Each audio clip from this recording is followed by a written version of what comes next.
whether you are Kanuri, you are Hausa, you are Igbo, you are Yoruba, everyone is a criminal. Built on that level. When you don't find that with them, I am one. I'm the leader of my part of the world.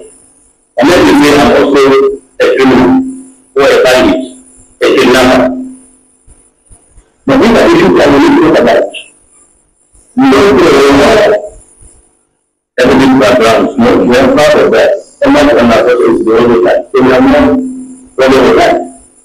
I'm a very proud person. I think we are all over the world. Whether it's working together as cities, if you don't know what can you read books, if you don't know what can you read books, everything is there. And that's why we try to make a bring back history. And we are trying to create history books as well as the knowledge. You can't read history. You can't. What happened has happened, and it's very good. You can't come and create social media.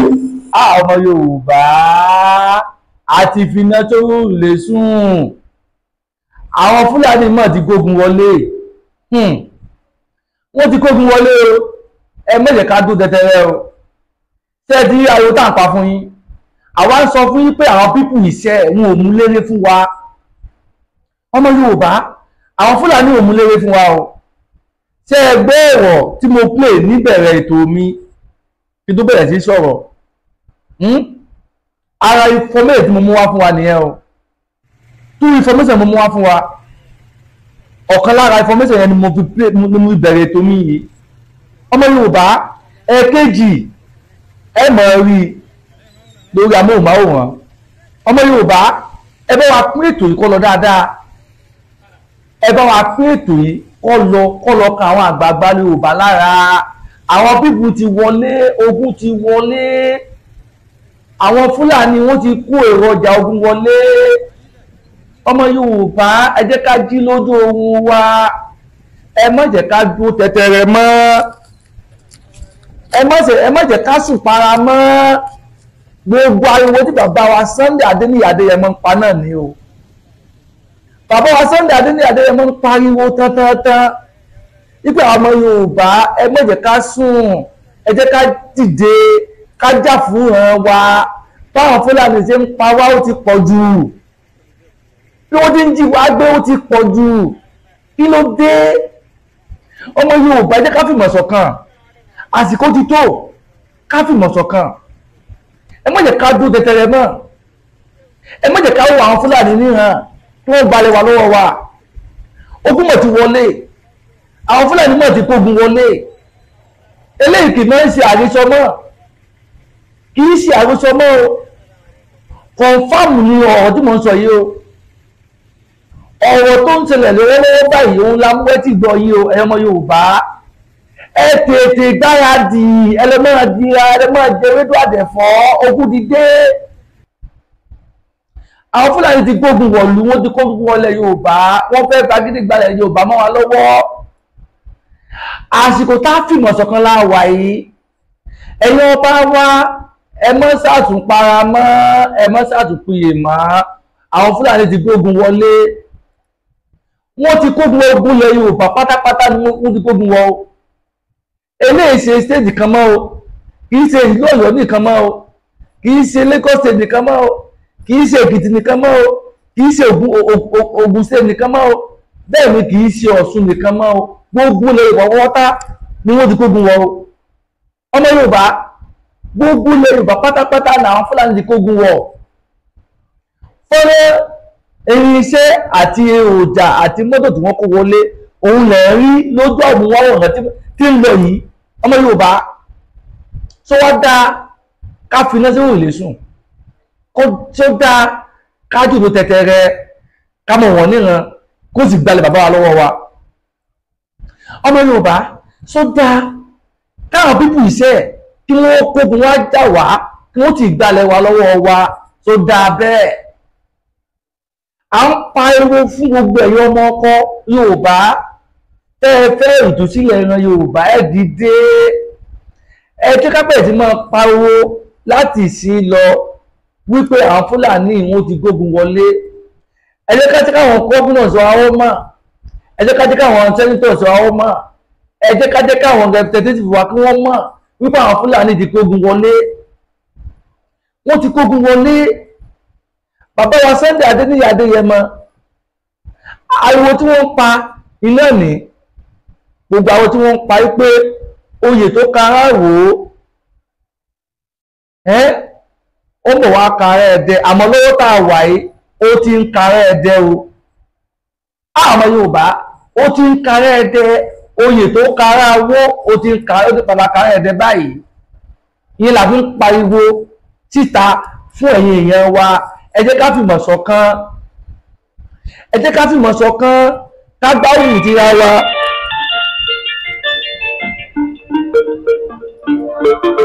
Àwọn ọmọ Yorùbá ẹ jẹ́ ká ìfìlọ́ máa gbáradì, ká lọ máa gbáradì, ká fi ìmọ̀ ṣọ̀kan láàrin ara wa kí ogun tó wọlé yìí tí òfin ní jà wá, tí òfin ní gbé wa lọ. Àsìkò ti tó ọmọ Yorùbá, ẹ má jẹ́ ká jókòó tẹ̀tẹ̀rẹ̀ mọ́. Ẹ̀yin ọba wa ẹ sọ̀rọ̀ sókè, gbogbo ẹ̀yin bọ̀ọ̀bìnì wa tẹ́ ẹ jẹ́ ìyẹn olówó wa ẹ sọ̀rọ̀ sókè, torí pé oyè tó kára owó ni o, ó ti ń kára ẹ̀dẹ̀ báyìí o. Bí wọ́n ti ń pa àwọn Haúsá tí wọ́n ń pa wọ́n, tí wọ́n jí wọ́n gbé, tí wọ́n ń gbalẹ̀ wọn lọ́wọ́ wọn, iná ló ti fẹ́ kà wá náà báyìí o ọmọ Yorùbá, ó ti fẹ́ kàn wá báyìí o. Àwọn Fúlàní wo mú lélẹ̀ o, wọ́n ti gbé ogun wọlé o, wọ́n ti gbé ogun wọlé o ọmọ Yorùbá. Ọ̀rọ̀ táwọn sọ fún yìí kì í ṣe ọ̀rọ̀ àròsọ o. Ẹ jẹ́ káwọn náà ká fìmọ̀ ṣọ̀kan o. Àwọn middle belt wọ́n sọ pé àwọn ti ṣe láti kó Nàìjíríà. Àwọn ìjọ àwọn sọ pé àwọn ti ṣe láti kó Nàìjíríà. Gbogbo àwọn ẹ̀yà tó wà ní Nàìjíríà wọ́n sọ pé àwọn ti ṣetán láti kó lábẹ́ Nàìjíríà. Kódà àwọn Haúsá gan àwọn náà bí lọ́wọ́ báyìí nípa àwọn náà ti ṣetán láti kó lábẹ́ Nàìjíríà kí wá ní tiwa. Táwọn náà káàlò tìmọ̀ tó kásẹ̀ wọ̀ síta pé àwa náà àfẹ́ ní ìkànsẹ̀ pẹ̀lú Nàìjíríà mọ̀, kí ló dé, kí ló ń ṣe wá ọmọ Yorùbá, kí ló ń ṣe wá gan? Ẹ má yẹ ká torí ìjẹkújẹ kí wọ́n pa àwọn èèyàn wa tán. Ẹ má jẹ́ ká torí ìjẹkújẹ kí wọ́n pa àwọn èèyàn wa tán. Gbogbo ẹ̀ lóṣèlú wa ẹ má gbàbọ̀dẹ̀ fún wa mọ́, tó ojú yóò fọ́ bẹ́ẹ̀ ni etí yóò di. Gbogbo ìwà burúkú táwọn Fúlàní ìwú náà lẹ́yìn náà ń rí, ohun lẹ̀ tí ń gbọ́. Kí ló wá dé tẹ́ẹ̀ lè sọ̀rọ̀, tẹ́ẹ̀ lè gbìgbì sí akin lórí wọn torí pé ẹ̀ ti ń ládìí wọn àbí ó ti ń kó fún yín, ẹ wá ń torí owó tó ń kó fún yín, ẹ wá fi ẹ̀mí àwọn èèyàn yín ẹ fi ń tàfàlà àbí tó yẹ kó rí bẹ́ẹ̀. Àwọn ọmọ Yorùbá àníṣe eléyìí bà kìí ṣe eré o, ogun ti wọlé o, àwọn bíbù ti gbógun wọ̀lú o, wọ́n ti kó ogun wọ̀lú ọmọ Yorùbá. Ẹ má jẹ́ ká dúró tẹ̀tẹ̀rẹ̀ mọ́, ẹ má jẹ́ ká dúró tẹ̀tẹ̀rẹ̀ mọ́, ogun ti wọ̀lú, àwọn Fúlàní ti gbógun wọ̀lú. Ẹ jẹ́ ká lè gbọ́ nǹkan tí bàbá wa Sunday Adéníyì Adéyẹmọ ń sọ. Ẹ jẹ́ ká lè gbọ́ ariwo tí wọ́n ń pa lórí Yorùbá nation, kájọ jà àjàyí ká gba wálẹ̀ lóko ẹrù Nàìjíríà, táwọn Fúlàní tún òfin nílé ogun jà wá mọ́.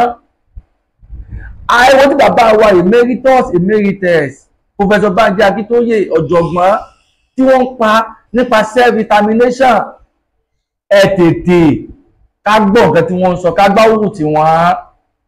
Ẹ má jẹ́ ká dàgúlá sí wọn mọ́. Àwọn pípù ò mú léré fún wa o, wọn ò mú léré fún wa o.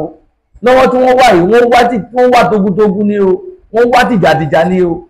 Àwa sì ní àti ìṣetán àbí sáré ṣetán ni. Tẹ́wọ́n lóòótọ́ bá ti ṣetán lóòótọ́ àsìkò táàfin ràn wọ́n wípé àwa náà digbí la wà láwà yìí, digbí òun la wà yìí, kí wọ́n yé dẹ̀rù kó lábà wà mọ́.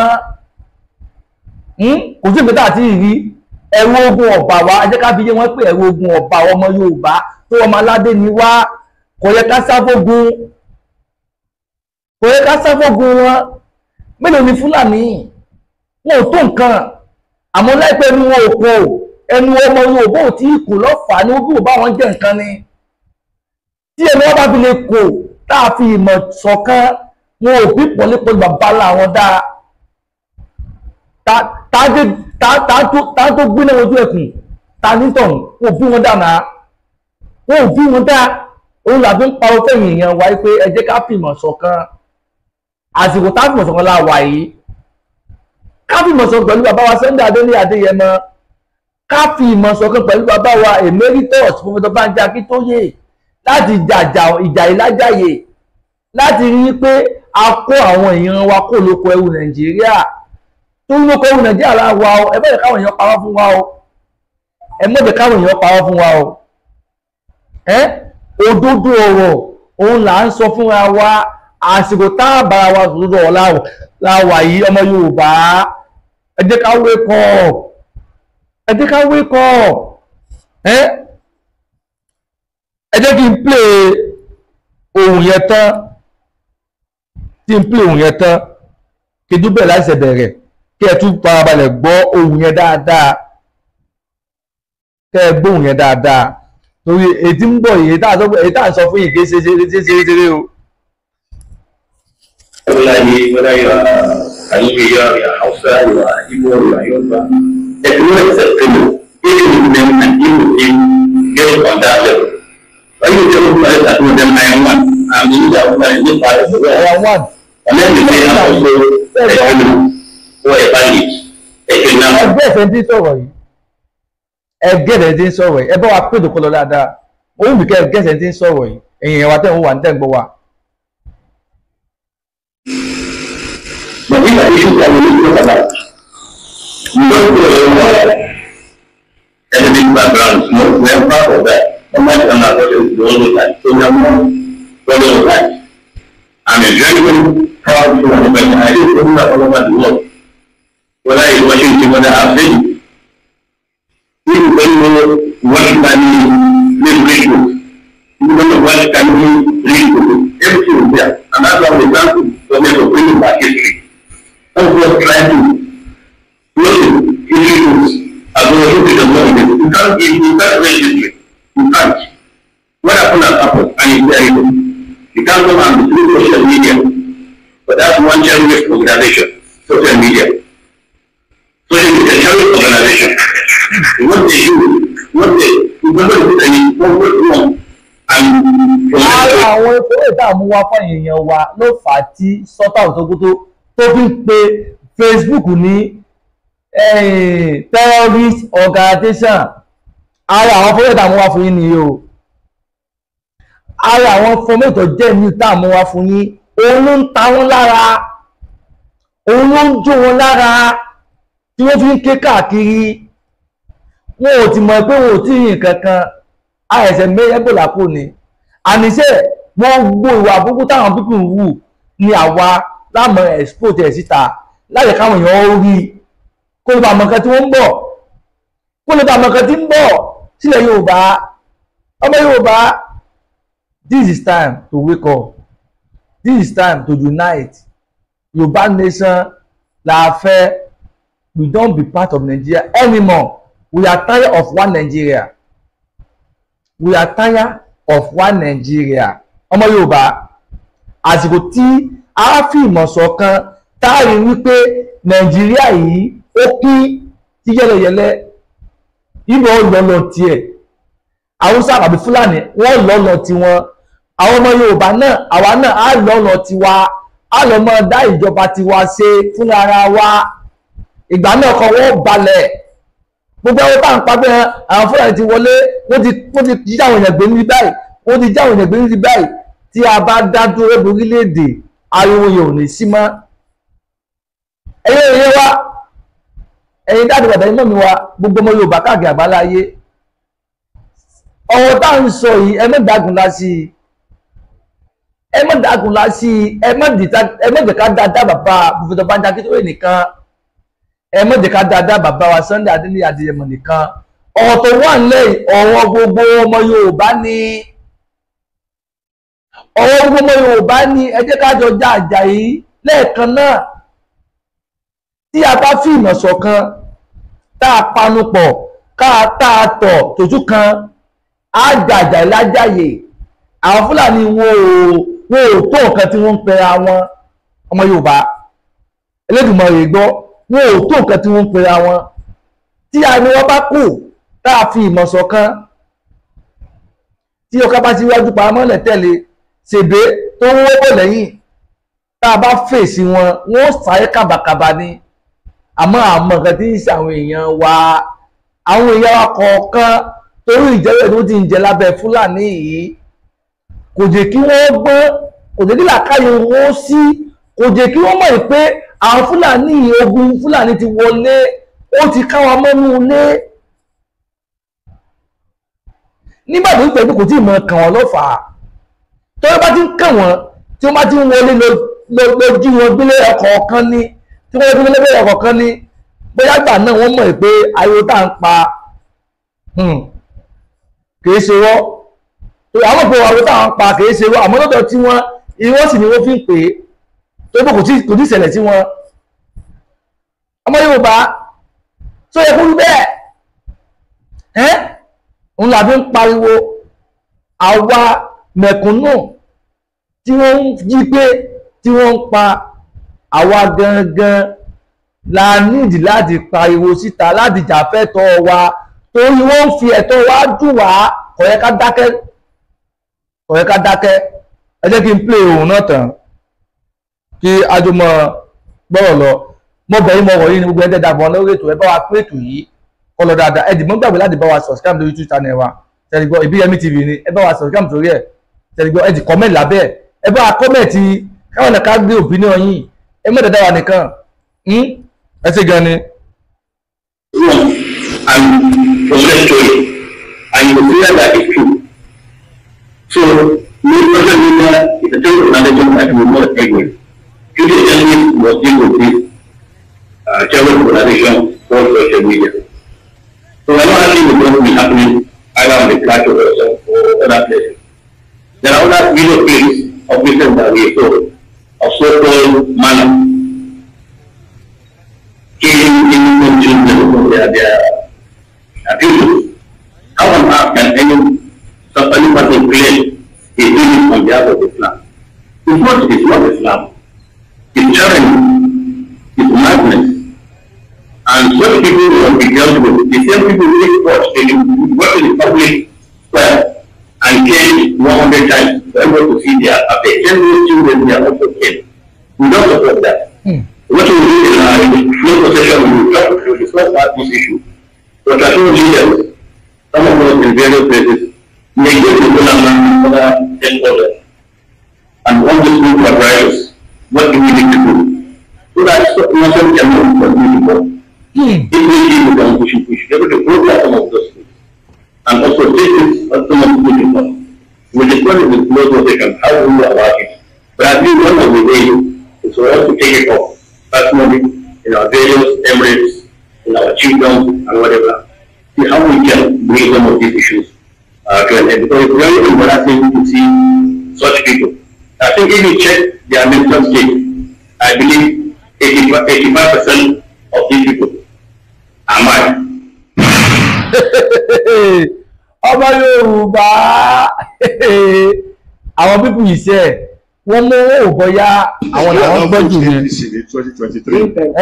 owó bọ́yá àwọn làwọn gbọ́n jù ní wọn mọ̀ pé àwọn gangan làwọn gọ̀ jù. ẹ jẹ́ ká fi yé wọn wípé tí wọ́n bá gbọ́n wọn ò gọ̀ tó wa tí wọ́n bá ti gọ̀ wọn ò gbọ́n tó wa.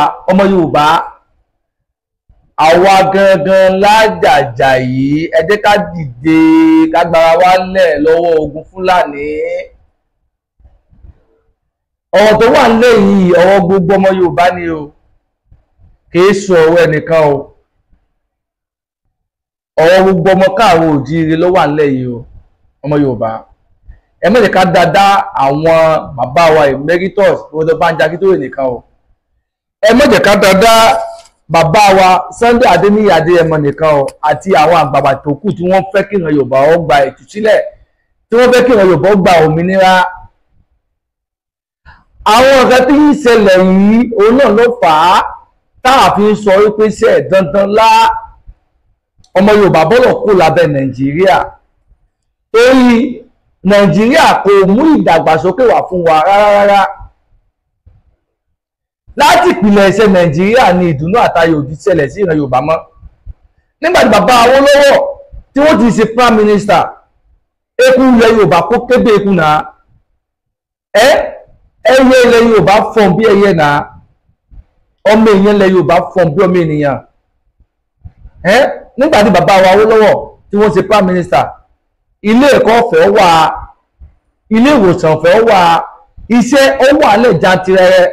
Àmọ́ lágbàdá di wá Nàìjíríà báyìí tí wọ́n ṣe wá papọ̀ báyìí, àdìbàlẹ̀ ní gbogbo nǹkan ohun dáadáa tí bàbá Awólọ́wọ̀ ṣe fún wa nílẹ̀ Yorùbá ni wá Nàìjíríà di bàjẹ́ mọ́ wa lọ́wọ́. Ọmọ Yorùbá tí ó wá yẹ káwá tó wá lajú wálẹ̀ títà àdùgbò tó wá kò wọ́, só yẹ inú oko ewu tá a wà táwọn babaláwa wà, só yẹ ká tó wá lajú wálẹ̀ káwọn kan tó wá kó wa padà sínú oko ewu yẹn, ká mọ̀ fi ìmọ̀ ṣọ̀kan láàrin ara wa, ká mọ̀ jà fẹ́tọ̀ wa, ká mọ̀ kó wa kó nu oko ewu. Ẹ jẹ́ ká kó wa kó nu oko ewu náà, ẹ jẹ́ ká fi ìmọ̀ ṣọ̀kan kó wa kó nu oko ewu. Bàbá wa Sunday Adéníyì Adéyẹmọ ti là wá lójú, ó jẹ́ ká mọ̀ ìpín oko ewu là wà Nàìjíríà nígbà táwọn Fúlàní ń pa wá. Bàbá wa Emeritus ló ti bá dákí tó yè, ó jẹ́ ká mọ̀ ìpín irú oko ewu là wà Nàìjíríà. Kí ló wá ń ṣe wá?